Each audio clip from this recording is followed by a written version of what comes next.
New Adidas Fashion, mabibili lamang sa halagang $2,299. I-click lamang ang link sa comment section. Dumalo si Jimmy Butler sa pinakabagong laro ng LA Sparks noong linggo. Dahil wala na ang kanyang Heat sa laban para sa titulo, marami siyang oras upang mapanood ang isa sa mga hottest young players ng WNBA, si number 22 Cameron Brink na naglalaro sa court. Nagdulot din ito sa kanya ng isang cryptic comment na naging sanhi ng pag-uusap sa social media, ang pagiging nasa Los Angeles hanggat maaari dahil napagtanto kong mahusay ang Sparks at ang LA team ay talagang mahusay. Sa ilang kadahilanan, ang number 22 ay mukhang maganda sa purple and gold. Sa clip, tinutukoy ni Butler si Cameron Brink, isang 22-year-old na napili bilang number 2 overall sa 2024 draft. Malinaw na malaking tagahanga siya ni Brink at maaaring may kinalaman ito sa isang lumang viral na video kung saan ipinakita ni Brink kung gaano niya kagusto si Butler. Wemby or Jimmy Butler? I love Jimmy Butler. Jimmy Butler or SGA? Jimmy. Jimmy Butler or Jason Tatum? Jimmy. Jimmy Butler or Damian Lillard? Jimmy. I love Jimmy too. Jimmy Butler or Devin Booker? Jimmy. Jimmy Butler or Kyrie? Jimmy. Jimmy Butler or Joel Embiid? Jimmy. Wemby or Jimmy? Maganda ang simula sa karera ni Brink sa WNBA. Bagaman naging modest ang kanyang mga numero na may 8.2 points, 5.9 rebounds at 2 assists per game. Ang 6'4" forward ay nagpakita ng maraming potensyal sa magkabilang dulo ng court. Sa pinakamaliit, sapat na ang kanyang paglalaro upang makuha ang pansin ni Butler na pumunta sa laro suot ang kanyang iconic na number 22 jersey. Coincidentally, si Jimmy Butler ay may parehong numero sa kanyang karera sa NBA at hindi niya ito nakalimutan. Ilang beses niyang binanggit ang Lakers franchise at nag-enjoy sa pag-troll sa kanila buong gabi. Bago pa man nagsimula ang laro, tinutukso ni Butler ang mga tagahanga ng Lakers sa pamamagitan sa pagsusuot ng jersey ni Brink at paglalarawan kung gaano ito kasakit sa Lakers Nation. Nakikita nyo ba itong jersey or shirt na suot ko ngayon? 22 purple and gold ay Brink, hindi Butler, sa kasamaang palad mga tagahanga ng LA, sabi ni Jimmy. May 2 stars na ang Lakers, ngunit hindi lihim na naghahanap sila ng pangatlo. Sa pagkatapos sa debacle ni Russell Westbrook, wala silang malinaw na option para sa papel na iyon at nag-iwan ito sa kanila na may mga pangunahing kakulangan. Si Butler, isang 34, ay magiging ideal na fit para sa Lakers kahit ngayon. Matapos mag-average ng 20.8 points, 5.3 rebounds at 5 assists kada laro sa 49.9% shooting para sa Heat, nananatili siyang isa sa mga pinakamahusay na two-way wings sa liga. Kasama sina LeBron James at Anthony Davis, maaari niyang palakasin ang frontcourt defensively at magbigay ng mahalagang shot making sa mga huling bahagi ng mga laro. Bilang isang masipag na player na may Mamba mentality, maaari niyang tulungan na ilabas ang pinakamahusay sa lahat sa roster. May 2 taon pa sa kanyang kontrata, kabilang ang $52 million player option para sa 2025 to 26. Sa ngayon, hindi pa naging malinaw kung bibigyan si Butler ng max extension ng Heat. Gusto na ni Jimmy Butler ang Los Angeles at may katuwiran na hindi niya mamasamain ang manirahan ng mas malapit sa Sparks upang mas mapanood si Cameron Brink. Ang kailangan lang gawin ng Lakers ngayon ay makabuo ng sapat na malakas na package upang mapasali ang Heat sa negosasyon. Ano sa tingin niyo mga kaibigan? Ano sa tingin niyo mga kaibigan?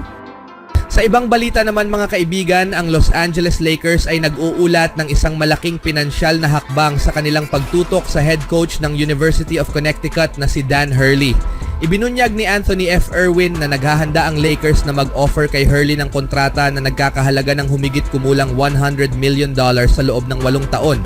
Ang hakbang na ito ay nakakagulat, lalo na't hindi pa kailanman nagturo si Hurley sa NBA level. Ang iniulat na $100 million na offer ay isang matapang at walang katulad na hakbang mula sa Lakers.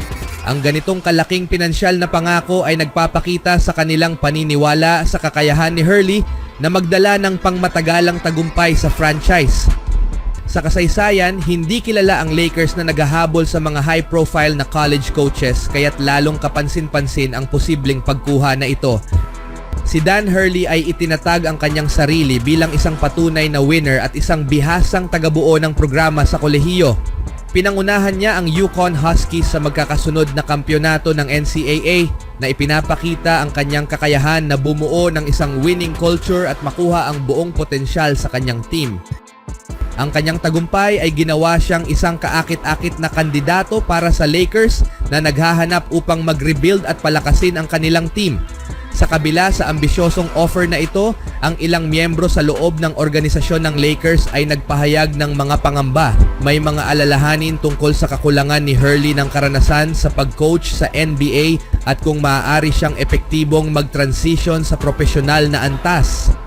Gayunpaman, ang kahangahangang track record ni Hurley sa college basketball at ang kanyang reputasyon bilang isang malakas na leader at strategist ay nagbibigay ng pag-asa na maaari siyang magtagumpay na magawa ang paglipat.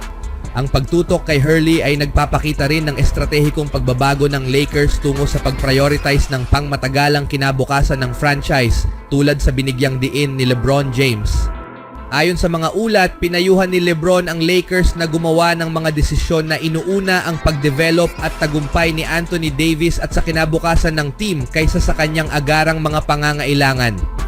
Ito ay umaayon sa kagustuhan ng Lakers na bumuo ng isang sustainable at competitive na team para sa susunod na dekada. Kung tatanggapin ni Hurley ang offer ng Lakers, ito ay magiging isang mahalagang milestone para sa kanya at sa franchise. Ang posibleng pagkuha kay Hurley ay nagpapatibay sa pangako ng Lakers na mag-invest sa top coaching talent at kanilang determinasyon na bumalik sa championship contention. Kung ang hakbang na ito ay magbunga, tanging panahon lamang ang makakapagsabi, ngunit malinaw na ginagawa ng Lakers ang lahat ng makakaya upang makuha ang isang coach na sa tingin nila ay maaaring magdala sa kanila sa tagumpay. Ano sa tingin nyo mga kaibigan?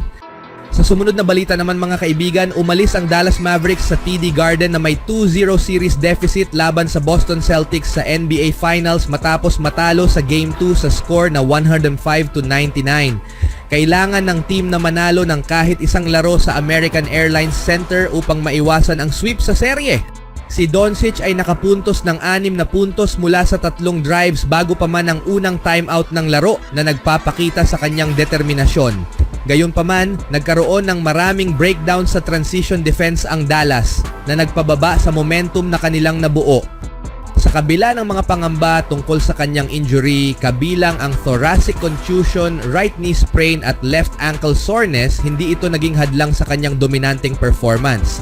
Sa buong first half, binigyang diin ng Mavericks ang sukat at defensive versatility. Nang mapunta si Irving sa bench, naglaro si Doncic kasama sina Josh Green, Derrick Jones Jr., Maxi Kleber at Lively.